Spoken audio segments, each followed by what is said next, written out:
Okay, good morning everyone. Welcome to the Shir. We are on Daf Ayin Vav Amud Beis, um, third line from the top. And before we start, quick story as follows. Okay, it's from Rabbi Tzvi Sinter. Sinter. Tells the following story. He runs a group for bar mitzvah boys who are becoming bar mitzvah, I guess within a year or so. And it's not boys with a very strong, uh, not a very strong educational background, boys from a weaker educational background. So he runs a program to sort of inspire them. And one of the things they do is they have a thing where they come with their fathers and they each write a letter to each other, I think it is. And the father writes a letter to the son, um, what he hoped, how meaningful the son is to the father to the son, so on and so forth. Um, um, So they do this nice exercise. Some people waited till the bar mitzvah to read it. Some would wait till some till later. Some read it right away. Whatever they choose, that's really their choice. But it's a nice sentiment. They have to write something they want to tell, how much they appreciate the son appreciates the father appreciates the son. It's a nice exercise, something we should probably do. But you have to go to these kind of programs to actually do them. Um, yeah. So so the about 2 or 3 weeks later, a father walks in and he tells him that you ran the program a few weeks ago for writing a letter. He says, yeah. I said, yes, yes. And he says, yeah, I wasn't here then. He said, oh yeah, I realized you weren't here last week or so. He says, yes, my his father or father-in-law was there for me. He said, in other words, the child's grandfather was there when they did this exercise. This exercise about what the child means to him and what the grandfather means to him. Um, and he told him that this grandfather, the grandfather of the child, his father or father-in-law, I don't remember, just passed away recently, sometime in 2 weeks period of time there. Um, and he wanted to thank him for doing this. He said, well, what do you mean? What do you want to thank him? He says, he says his father or father-in-law had been, he'd been ill and he hadn't been in good spirits lately, as one could expect. But once he did this exercise with the grandson, and the grandson wrote, oh, the great grandfather he had, and the grandfather wrote all the great things about his grandson, and they read each other's letters. It really changed his father, the grandfather's perspective on everything. Suddenly he became very positive and happy and upbeat about things. So he certainly had troubles and was, the last few weeks of his life, but he had certainly had a new perspective on life. And he wanted to thank him because now, for the first time, and now when they look back at the father or grandfather's life, they remember that last couple of weeks, that week or so that whatever it was, week, that the grandfather was around, how upbeat and happy he was, and how positive he was throughout that period of time. And he says that's the way they remember him now, not for that exercise.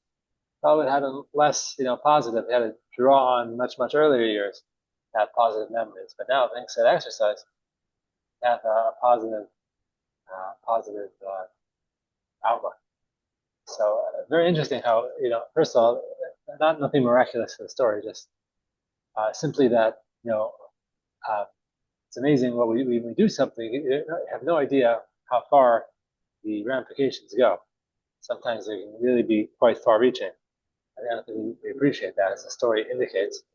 Another interesting thing I took from the story is that, we don't often say we appreciate uh, other people, even though we should. Maybe thank you here and there. I have a tefillah every day called Modim, 3 times a day, and we try to be good about it. We try to think of 3, 4, 5 things, thank Hashem for. But while we're in Modim, one of those 3, 4 things we're thinking of, Hashem has given us life, allowed us to breathe, keeps your whole system functioning, keeps the world, keeps us safe. A lot of things to be thankful for, even while we're just thinking. That's certainly the case. But even those who are close to, we don't often get to say like how much they mean to us. Probably a good idea just to say, thank you or give a compliment, um, it goes a long way. Needless to say, nothing, no great chidushim or musar concepts here today. Just that appreciation and thank yous are something we don't do enough. I admit for myself. It's something that we all know when we get a good compliment how we feel. So we should probably dole them out. They don't cost anything.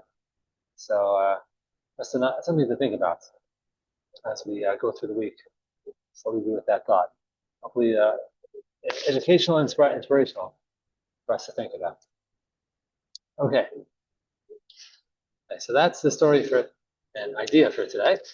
Now we're going to get on to the Gemara here on Daf Ayin Vav Amud Beis. 3 lines from the top. I'll take a drink for a second.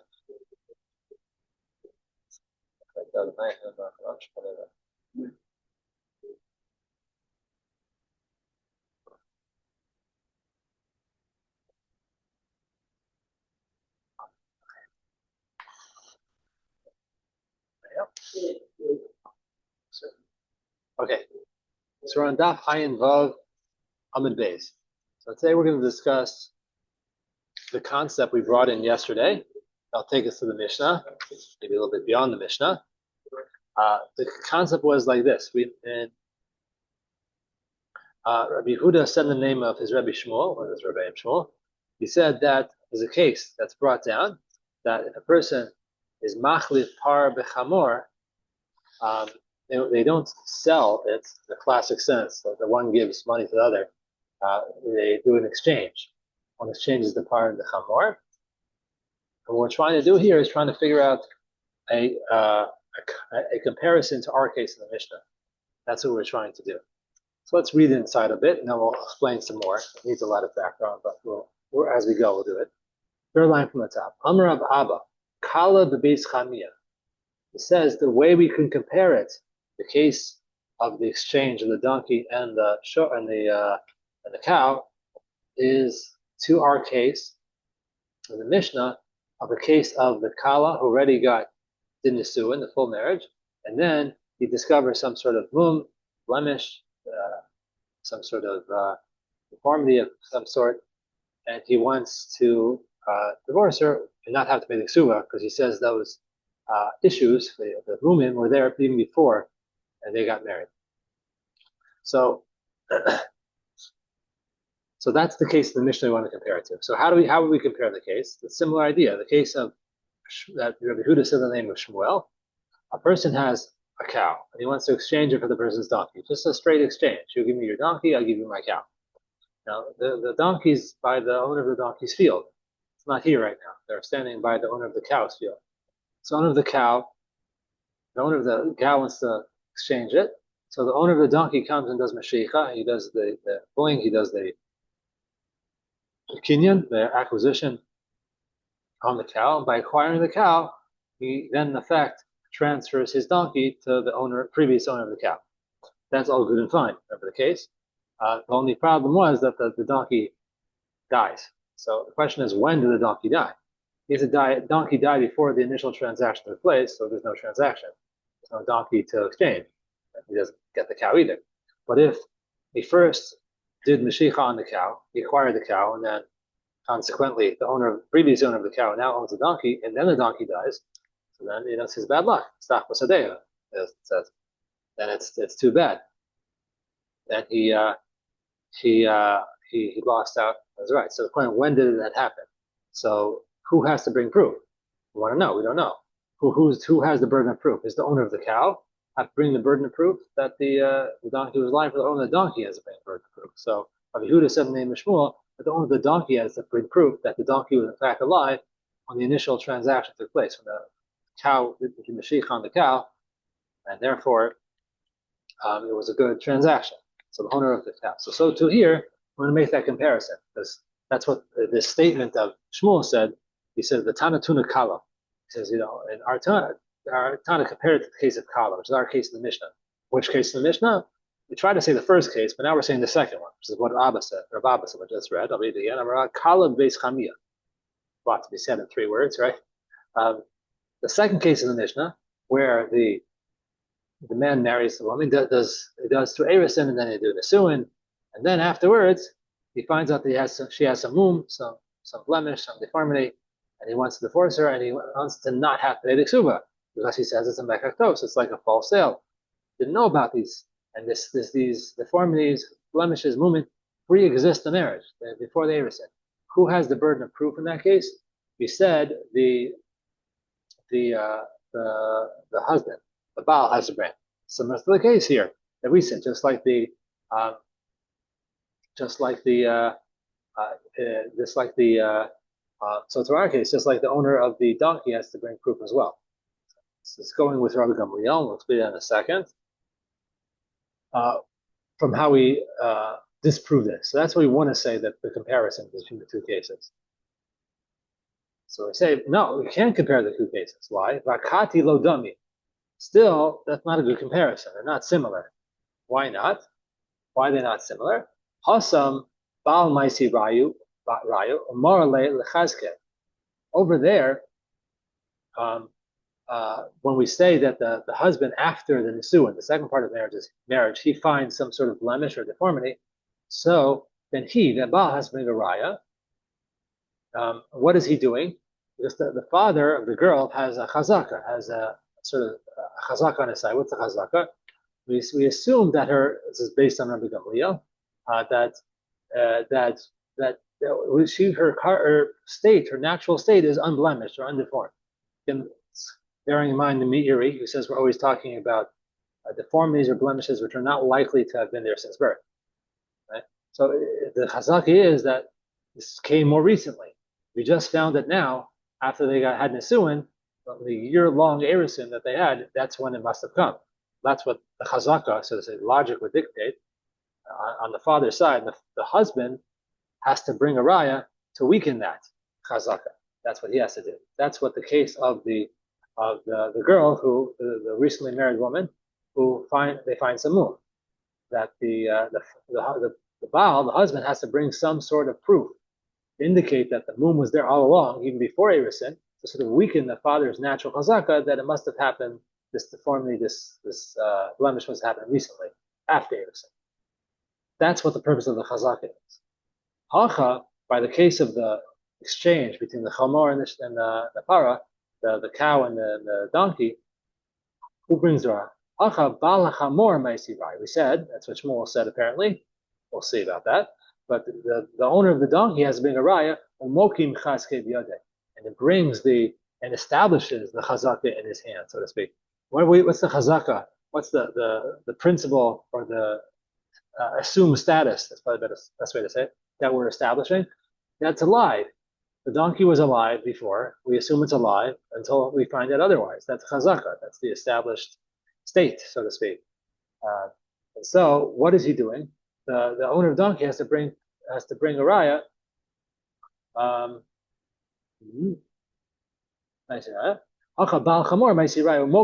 He doesn't.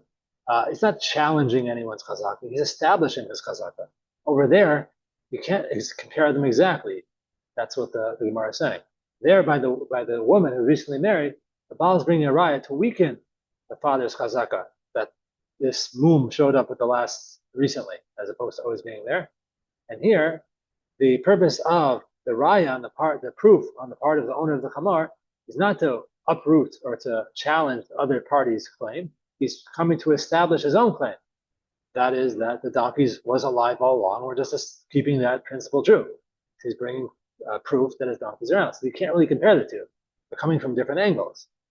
In the case of the father, the Baal, he's trying to uproot the chazaka. And here he's trying to maintain a chazaka. They're not perfectly comparable. Okay. So Amar Rav Nachman Bar Yitzchak, Rav Nachman Bar Yitzchak says, no, we compare the two cases differently. The case in our Mishnah of the woman who's found to have a moon, and the case of the exchange of the cow and the donkey, we're going to compare them in a different way. Similar, but slightly different. Amar Rav Nachman Bar Yitzchak, Kal Beis Avia Ula Kedusha. We're talking about the comparison between the fellows who exchange the cow and the donkey is comparable to the case of a woman who's found to have a mum, a blemish, a deformity, whatever, in erisin, and the question is not there's two things on the line. There's her ksuva, which we're not directly discussing now. That's not the comparison. Uh, says Rav Yitzchak, Rav Nachman Bar Yitzchak. Or comparison is the kesef kedusha. She got married. The erisin was with one of the three ways. It's kedusha. It's kesef. That's the way we do it. We use shava kesef. We use equivalent of money. It's a ring. So that money that the husband gave to her, or the equivalent of money, he's claiming it was a false sale, and he should get the money back.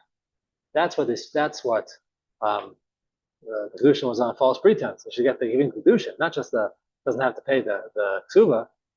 He doesn't even have to. He should get back the actual kesef, like the ring, so to speak. So we get back the money. And before we start analyzing that, let's look at the comparison. The comparison is here: the husband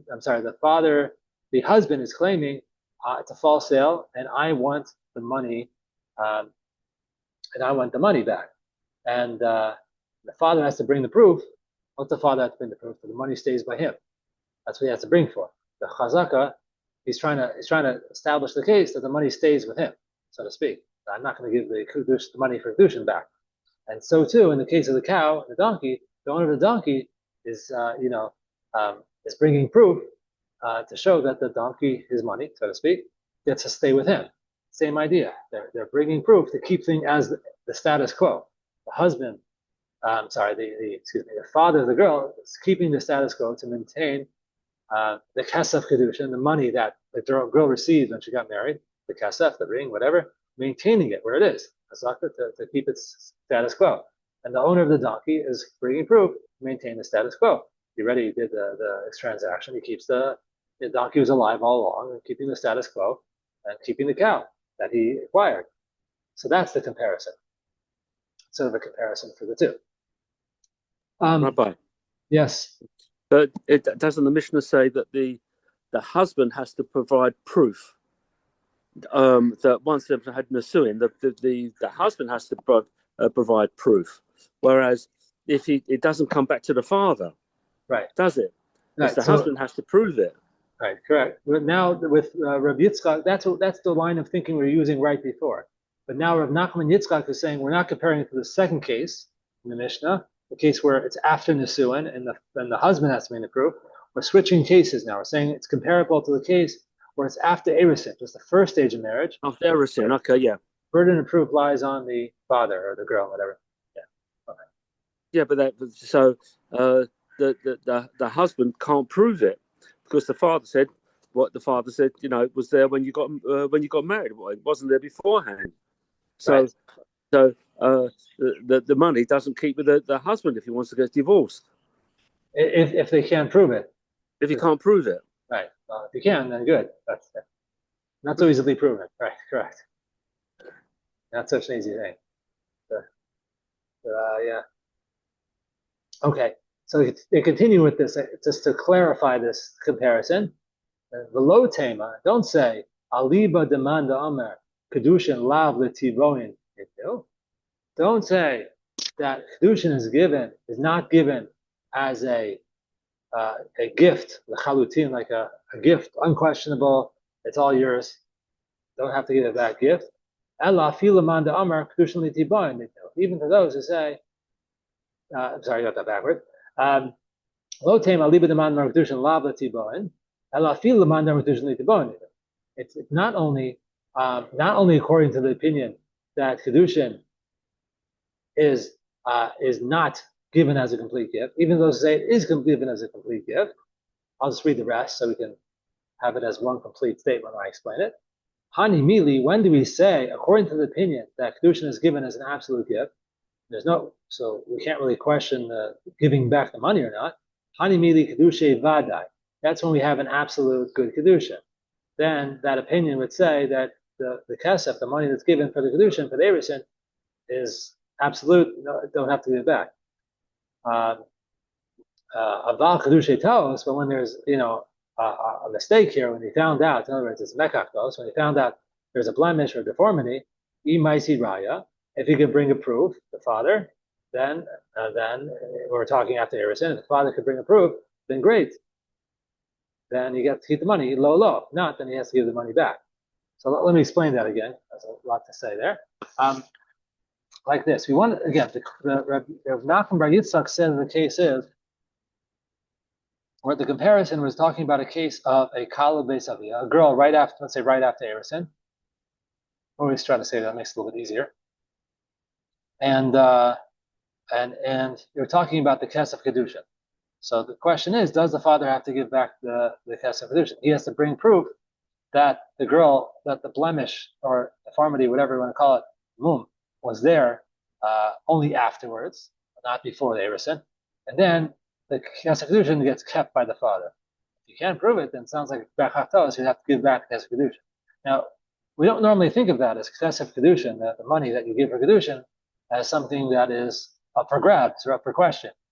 But so the Gemara says there is a manda amar that says that it's not it's not given permanently, it's given unquestionably. It's like from the word toveya, to claim. It's like unclaimable. There is, according to the opinion, that it's not given in such an absolute fashion. If there's some sort of problem, then you would give it back. But so that we understand this explanation. If the father can't prove it, he has to give back the money. But even according to the opinion that says no, it's an absolute transaction, absolute sort of gift. You give it to her, and that's it. There's no talking about giving it back. Now we could still have this discussion that the kedushin money is up for question, because the only time we say it's absolute, the giving of the kedushin, is when you have a very good vadai, absolute 100% kedushin that took place. We have one that was made on a false premise, like that there's no movement, there's no deformities, or then. But here there's a false premise. They married her on the assumption. I didn't say anything, but there's an assumption that she didn't have any deformities or blemishes, and I find that there is. So even according to that opinion, the kesef kedushin is up for questioning. So that would be, even according to that opinion, we could say this, that the comparison between the case of the cow donkey exchange, the comparison here is we're talking about what about the kesef kedushin? The father has to prove it, that he gets to keep, or the girl, it depends on the age, has to keep the kesef kedushin. And then gets to keep the kesef kedushin, the money of the kedushin, and that's the comparison for the case of the donkey and the cow. Okay, so when a girl goes through kedushin, yeah, obviously the intended husband is there is obviously there, so he can see if any mums on the girl's body, those are on site. The father, nor the husband to be, would know if she had any body mums. It could be. There's such a possibility, but in all likelihood, the father would likely know. Likely something that they would know about. In all likelihood. I mean, there is such a possibility. Just 1 second, I'm gonna put Baruch on. Morning, Baruch. Morning. Right. But yeah, we're talking about a case when they did know about it. When they didn't know about it, yeah. but likely that's the case we're talking about. I mean, there's some sort of, yeah. Okay. So now the Gemara is going to bring a case from Chulin, case about kosher, non-kosher cow. We'll see that happen. And we're going to bring that as a question to what Rabbi Yehuda said in the name of Shmuel. Again, remember, Rabbi Yehuda said in the name of Shmuel that a person who exchanges his cow for a donkey, and we don't know if the donkey was alive or not at the time of the exchange. If it died beforehand, no exchange. It's alive at the exchange. It's a good exchange. And the new owner of the donkey acquired the donkey, and then the donkey died. So, but we don't know. So we said the burden of proof lies on the owner of the donkey. That's what we said. So that's what we're going to ask a question on here. Okay. So Meisvei, ask a question the following. It's a Mishnah in Chulin as follows: Machat shenimsa ba'ove beis hakosos mitzad echad kshera. If what happens is, I'll give a particular background to set the case up so it goes smoothly. The tabach, the slaughterer, the person who buys the meat to shecht it, to slaughter it, to sell it, the guy in the butcher shop, that's right, the butcher shop guy, the shochet, he buys it from a seller, buys the cow from a seller. Okay, and the presumption is that it doesn't have any blemishes, not these type of blemishes we're talking about. We're talking about any problems would make it a treifa, not kosher. A treifa is an animal that's bound to die. Very simplistic explanation. And so it's not kosher without getting into all details. So there's a lot of different treifos without getting into further details. Not getting into all of that, either treifos, but like this. One of the treifos is that a cow has numerous stomachs. That's not the right word, but placed in the body that process the food. The second stage of it is the beis hakosos. It looks something like a cup. I've seen pictures, but anyway, so if there's a needle that pierces through it both ways, like an animal eats things, I always imagine how that needle got in there. The expression "needle in a haystack." Cows eat hay, so got in there. That's how I imagine it. The needle got in there, but whatever. So it pierced through from one side to the other into the digestive tract, to that part called the beis hakosos, the second stage of the digestive tract. Cows are ruminating. They chewed their cud. Malageva. So there's a very complex, I imagine, digestive process for a cow, because they do things. They metabolize grass. Us as humans can't do that. We don't usually metabolize vegetation so much. They do it completely. That's how a cow could put on fat. A little biological explanation, and it would be only eating grass anyway. So it's a complicated process, the digestion. So anyway, so one of the treifos, one of the things that renders a cow non-kosher, is that if in it beis hakosos, that place along the digestive tract, the second stage, second place, second stomach, if you want to call it that, whatever. If there's a needle that pierces through, not just into the wall, but all the way through to the other side, that's a potential treifa. So it's something that makes the cow not kosher. Let me highlight it properly. Okay. Okay, Misve, read it again. That's the question. The following, I believe, is a Mishnah. I believe. Machat shenimtzeis be'ove beis hakosos mitzad echad. When the shochet, the butcher, after he's taking the animal, after he slaughters the animal, he's checking for potential things that make it non-kosher, and he finds that there's a needle that went through the beis hakosos, one of the areas in the digestive tract of the cow, that mitzad echad. It only went through, it didn't go pierce all the way through the other side of the wall of the beis hakosos. It probably has some biological name, I don't remember. I learned it when I learned Chulin, I think. But it only doesn't go all the way through. It doesn't pierce the other side of the wall, of the lining of the wall, the wall of it's called beis hakosos, this digestive tract. Then kshera, it's kosher. That doesn't invalidate it. It doesn't make it trade, literally. Okay. It doesn't make it non-kosher. Mishneit stadin, if it goes through, it pierces, not just pierce the wall, but goes all the way through, rendering it treifa. It's fatal for the animal. The animal can't live like that. Then it's a treifa. That's what we call not kosher. It's literally, or what we call treifa, but literally treifa. Okay. Nimsa alar korat dam.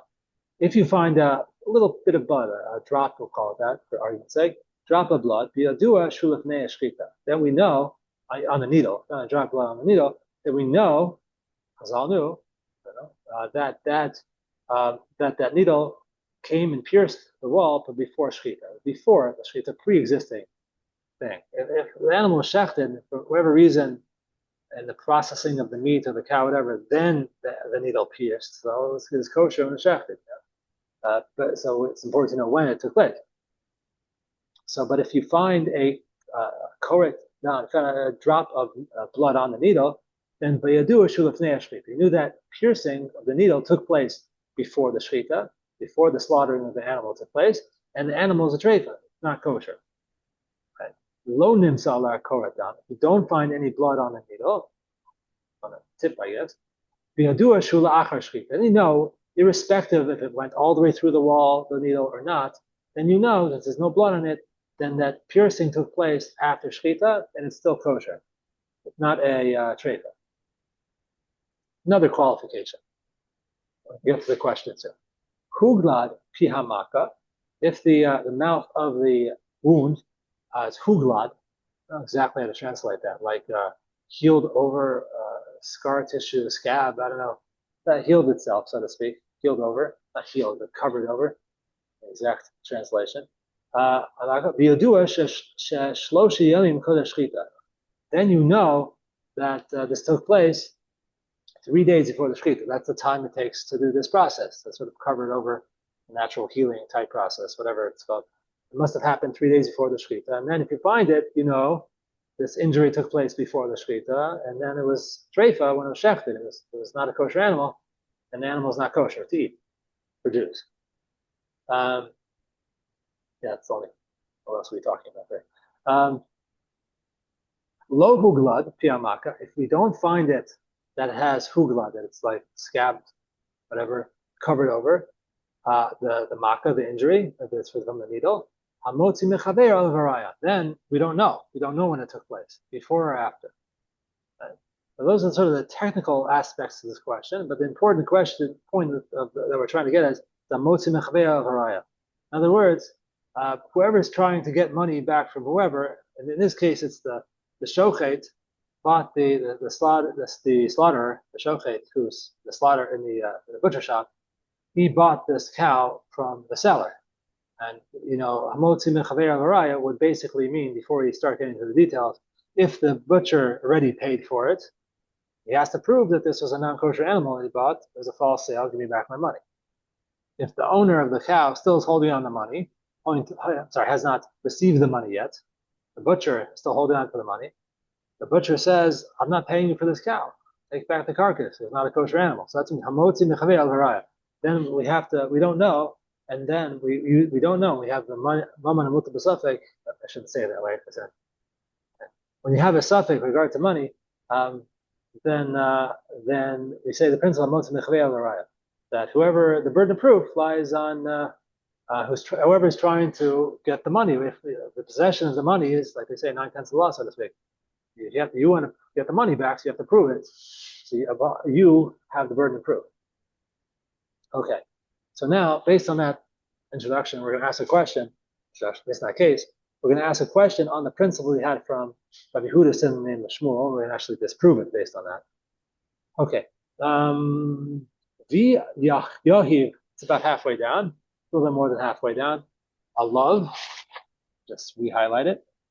Yahiv. Okay. Yahiv tavich dami. If the butcher already gave the money, already paid for the cow, in other words, the owner of the cow already is holding the money because the butcher paid him for the cow already, then the butcher has the burden of proof, and then he has to bring proof in order to take the money back. He already paid in this case, we're in a doubt. We don't know exactly when Huglad took place. We don't know exactly if it was a treifa, non-kosher animal, before or after the sale, before or after the shechita, or after the slaughtering. So we don't know. So the burden of proof is on whoever is trying to take the money. Whoever has the money, has the money. The other person has the burden of proof. So here, if the butcher already, the shochet already paid for the cow, and he's holding on to an animal which he thinks is possibly not kosher, possibly trade. So then the butcher, the shochet, has the burden of proof. He's trying to get back the money from the seller who he sold the money to.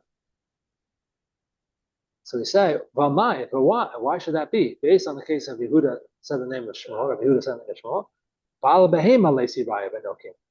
We see that the Bala Behema, the owner of the animal, is the one, the principal is the Bala Behema is required to pay, is required to burn the proof. The case over there, if you remember the case of the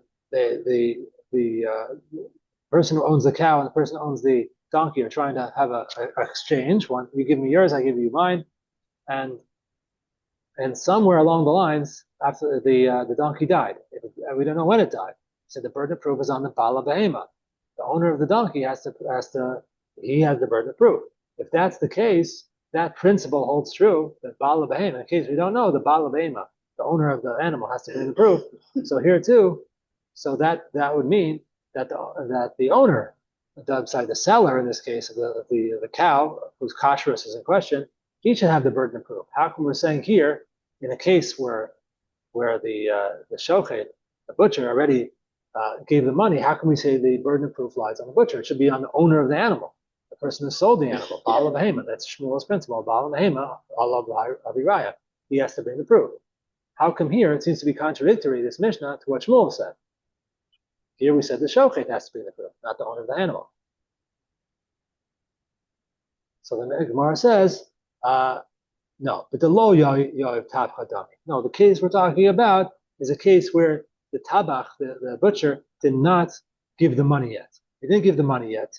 He's holding on to the animal. He sold it on credit, I guess. Sold it on credit. They gave him the cow, and they find the cow is not a kosher animal. So we say, what is the principle? We said from Kulin, the owner of the animal has to bring the proof. He wants to get the butcher to still pay for the animal he just slaughtered. The owner who hasn't received his pay yet, Allah Harai, he has to bring the proof. The owner of the animal, Bala Behema, has to bring the proof. That's exactly what Shmuel said. The problem with that is we're limiting the case that the case in which this Mishnah is talking about. It sounds only talking about a specific case where the butcher happened to have bought the animal on credit. Now we already paid for it. So the Mar asks, my Pascha, what kind of decisive, clear statement is it?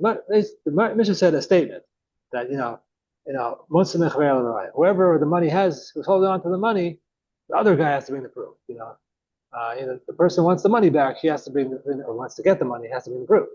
And it's only talking about one particular case where the shochet, bought on credit, now he already has it, already paid for it. Doesn't seem to be right. He made a decisive statement. I say it's only in one particular case. The Mishnah said a blanket statement. It would apply in all cases. So what do we say?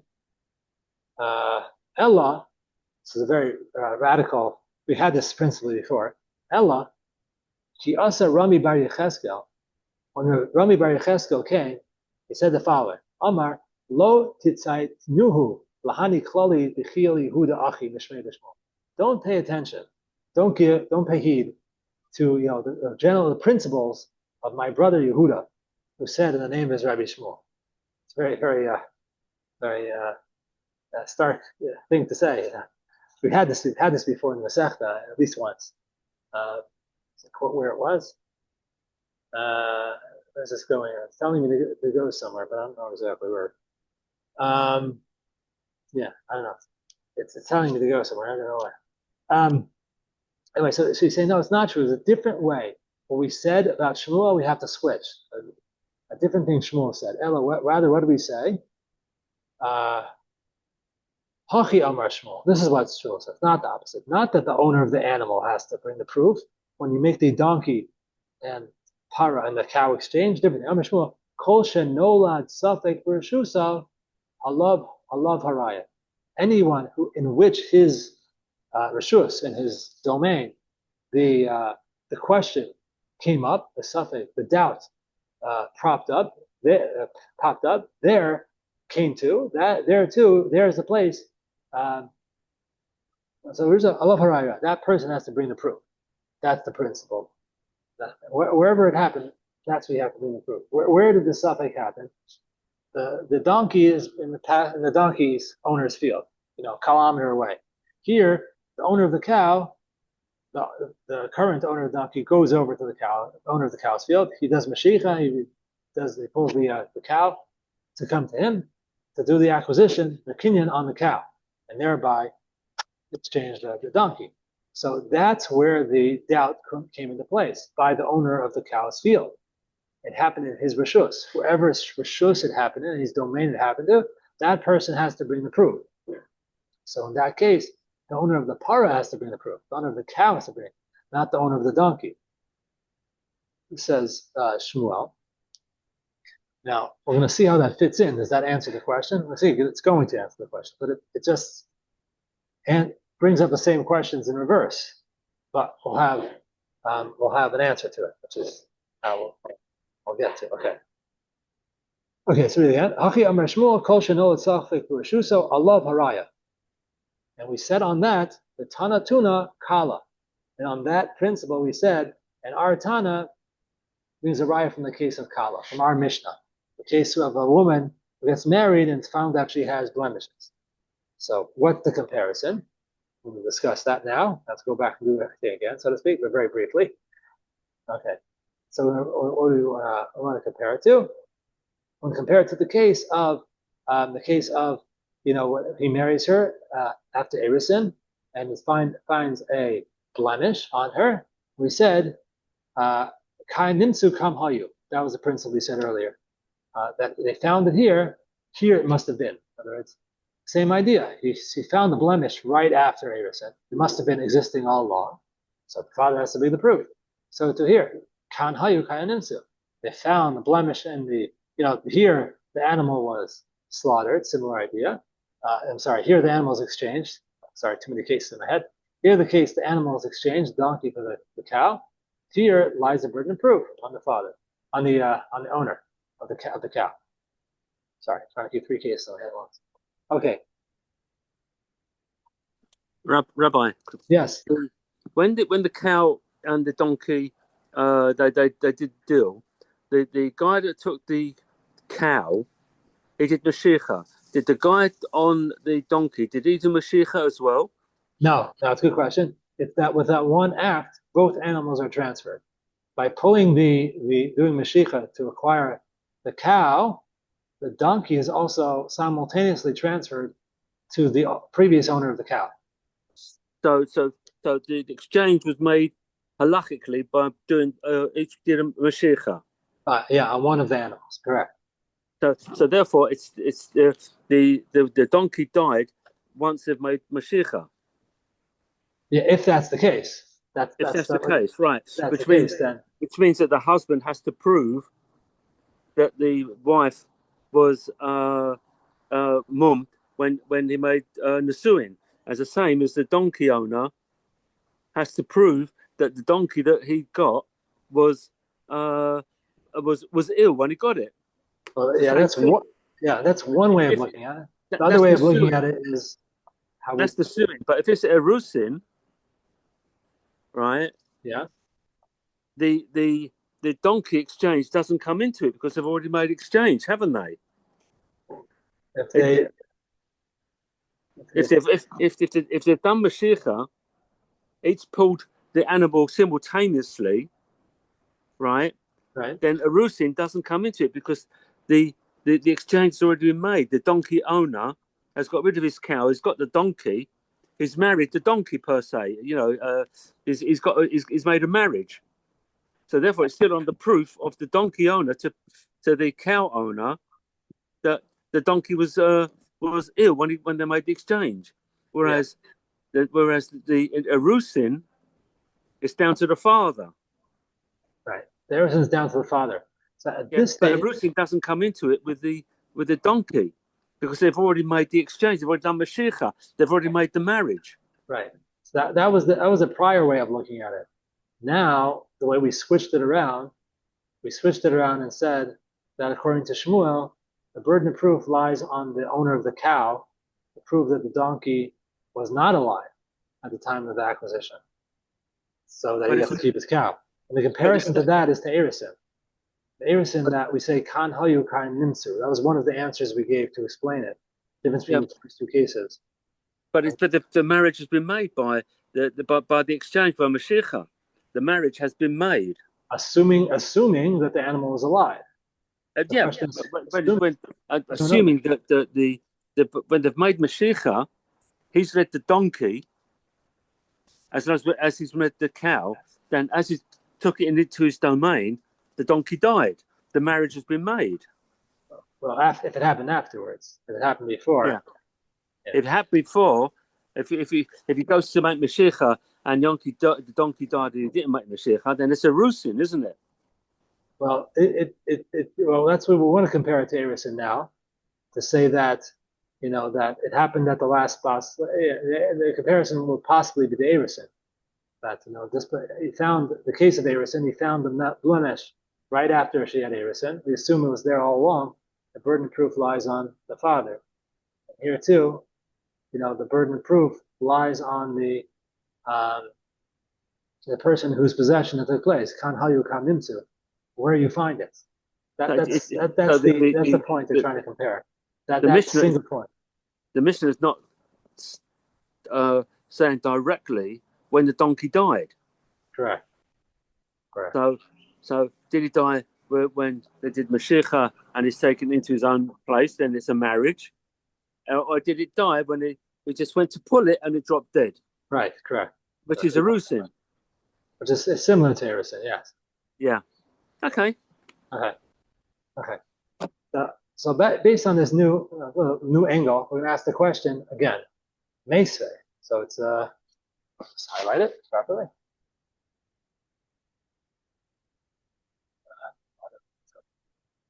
Mesve. Okay, Mesve. 1, 2, 3, 4. Yeah, arrow out of there, but we'll count better.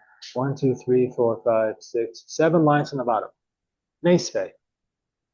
Well, that's the same question before from the case in Chulin. We said same idea. We said that they don't know what's the status of this cow. When was it a treifa or not? Was the shechita good? Was it a good animal? When shechita is good, but the animal's not good. Was the animal a good animal? Was it a non-treifa? Was it a kosher animal? Let's put it that way. And therefore, who has to? We don't know. So the burden of proof, that's what we said. So we ask the question like this. So we're trying to compare that to our case. So if the case is where the butcher, the shochet, did not pay for it yet, he got it on credit, then who has to bring the proof? Who has to bring the proof? Obviously, the seller, he sold it on credit, he has to bring proof that the animal was kosher in order to get his payment. So we ask,